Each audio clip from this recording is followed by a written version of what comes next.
नमस्कार, जय जोहार।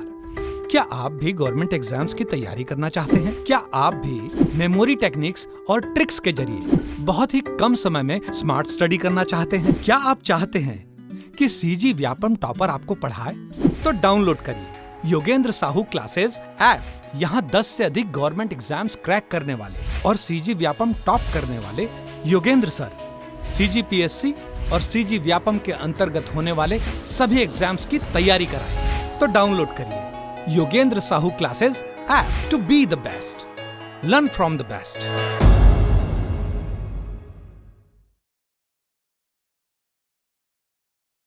कोई भी सपना साकार करने के लिए सबसे जरूरी है सही कोच का होना। चुनिए Yogendra Sahu classes first rank को और करे अपने सीजी व्यापम CGPSC का सपना साकार। Download the app now. नमस्कार दोस्तों, स्वागत है आपका योगेंद्र साहू ऑनलाइन क्लासेस में। तो आज के क्लास में हम आपात उपबंध के प्रश्नों पर चर्चा करेंगे। तो पहला प्रश्न है, 9 राज्य विधानसभाओं को विघटित करने के विषय में किसने पुनर्विचार हेतु कहा था? तो किसने कहा था? तो BD जत्ती ने मोरारजी देसाई से कहा था।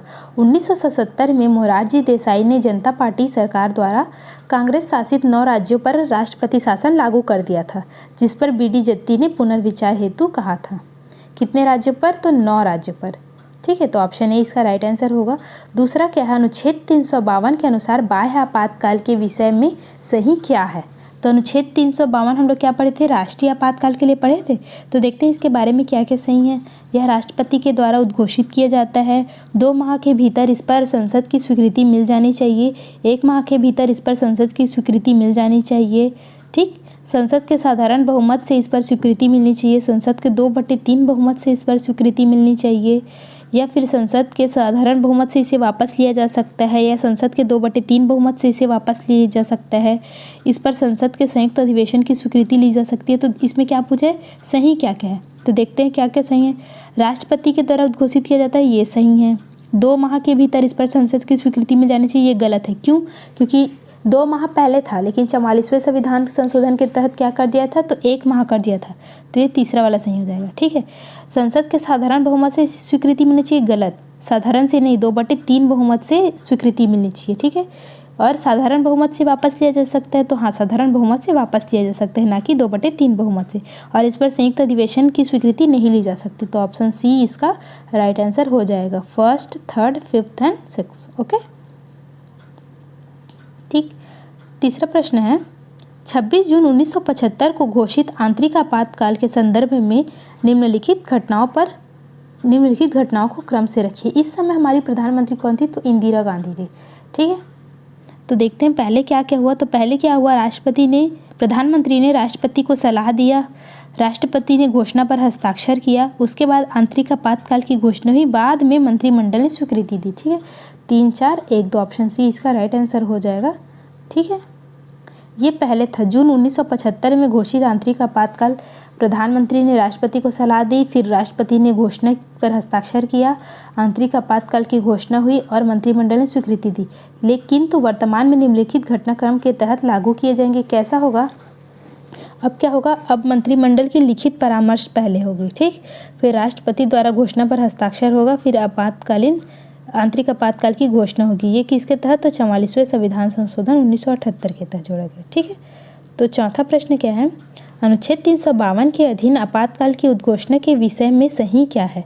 ठीक है, तो इसमें सही क्या देखते हैं। मंत्रिमंडल का परामर्श लिखित होना चाहिए, यह संसद के द्वारा 2/3 बहुमत से पारित होना चाहिए, यह संसद के द्वारा साधारण बहुमत से पारित होना चाहिए, यह संसद के द्वारा 1 माह की अवधि के भीतर पारित होना चाहिए, यह संसद के द्वारा 2 माह के भीतर पारित होना चाहिए, राष्ट्रपति एक कार्यपालिक आदेश के द्वारा अनुच्छेद 19 को निलंबित करता है, यह अनुच्छेद 19 स्वतः निलंबित हो जाता है। तो क्या क्या सही है पूछा। ठीक, तो देखते हैं। मंत्रिमंडल का परामर्श लिखित होना चाहिए, हाँ ठीक है, लिखित होना चाहिए। और संसद के 2/3 बहुमत से पारित होना चाहिए, ये भी सही है। 2/3 बहुमत से पारित होना चाहिए, ना कि साधारण बहुमत से। ठीक, 1 माह की अवधि के भीतर पारित होना चाहिए। तो हाँ, 1 माह के अवधि के भीतर ही पारित होना चाहिए, ना कि 2 माह। ठीक, और अनुच्छेद 19 को निलंबित करता है? नहीं, अनुच्छेद 19 स्वतः ही निलंबित हो जाता है। बाकी किसको करता है? बाकी जो 20 और 21 को छोड़कर बाकी को निलंबित करने के लिए 359 के तहत राष्ट्रपति बाकी को निलंबित करता है, बाकी मौलिक अधिकार को। ठीक है, ऑप्शन सी इसका राइट आंसर हो जाएगा।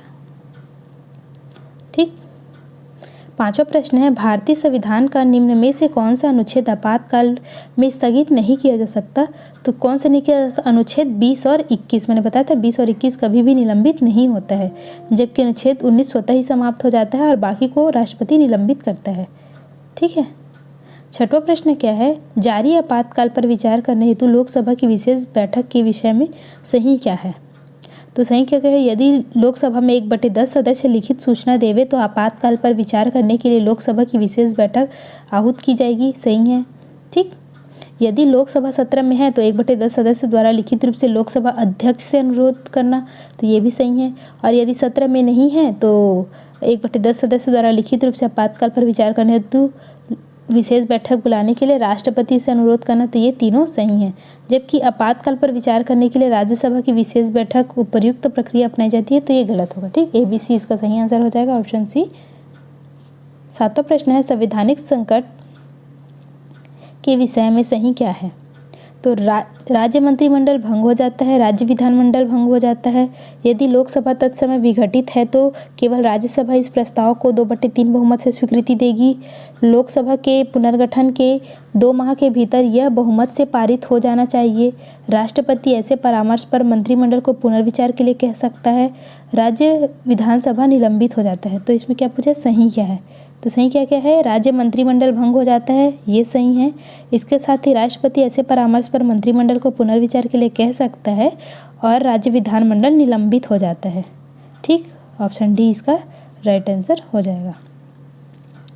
मान लीजिए राष्ट्रपति ने किसी राज्य में संवैधानिक संकट की घोषणा की है, इसी बीच लोकसभा विघटित हो गई, तो अब क्या होगा? तो क्या होगा देखते हैं। लोकसभा के नवनिर्वाचन के बाद लोकसभा की पहली बैठक से 30 दिन के भीतर घोषणा को जारी रखने के लिए लोकसभा की स्वीकृति आवश्यक है।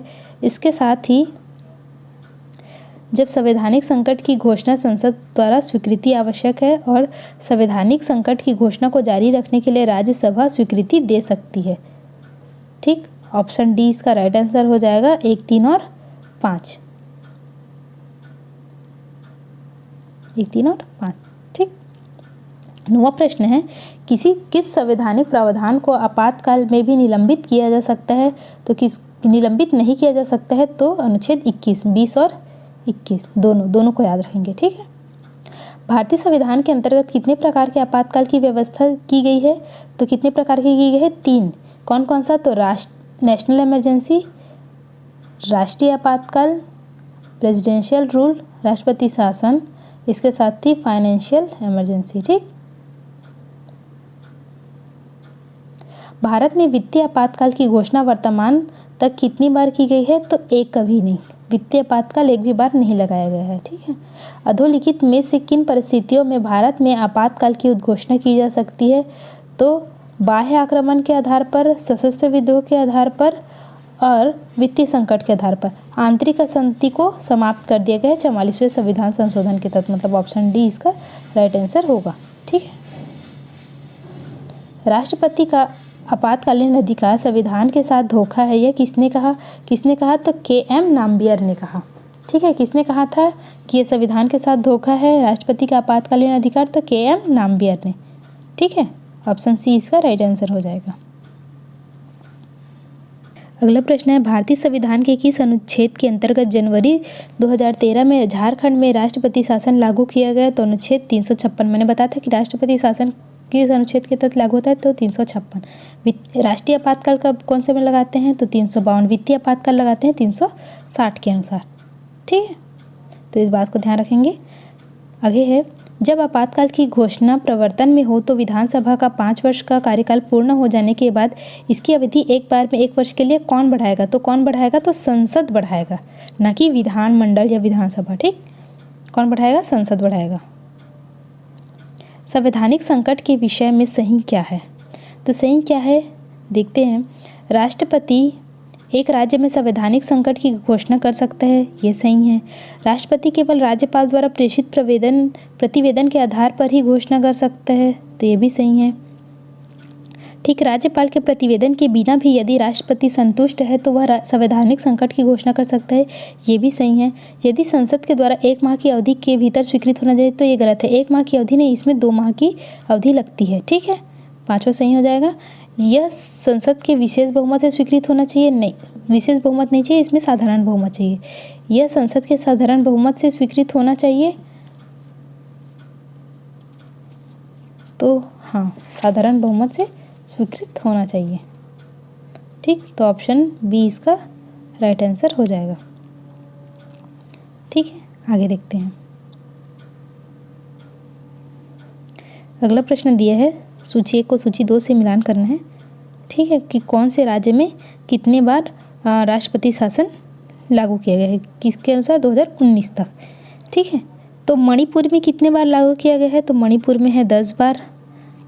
ठीक है, उत्तर प्रदेश में, मणिपुर में है 9 बार, उत्तर प्रदेश में है 10 बार, बिहार में है 8 बार और उड़ीसा में कितना है 6 बार। ठीक, ऑप्शन बी इसका राइट आंसर हो जाएगा। किस अनुच्छेद के अंतर्गत भारत में राष्ट्रीय आपातकाल की स्थिति घोषित की जाती है, तो राष्ट्रीय आपातकाल किसके आधार पर लगाया जाता है, अनुच्छेद 352 के आधार पर। ठीक है, 19वां प्रश्न है, जब राष्ट्रपति किसी राज्य में संवैधानिक संकट की उद्घोषणा करता है तो क्या होता है, तो क्या होता है देखते हैं। मंत्रिमंडल भंग हो जाएगा, मुख्यमंत्री त्यागपत्र दे देगा, राज्य विधानसभा विघटित हो जाएगी, राज्य विधानसभा निलंबित हो जाएगी। तो क्या क्या होगा, राज्य विधानसभा निलंबित होगा और मंत्रिमंडल भंग हो जाएगा। ऑप्शन डी इसका राइट आंसर है। तो आज के लिए इतना ही, मिलते हैं नेक्स्ट वीडियो में। अगर आपको किसी भी प्रकार का डाउट हो तो आप कमेंट बॉक्स में पूछिए और ऐसे ही वीडियो देखने के लिए जुड़े रहिए योगेन साहू क्लासेस के साथ। Thank you.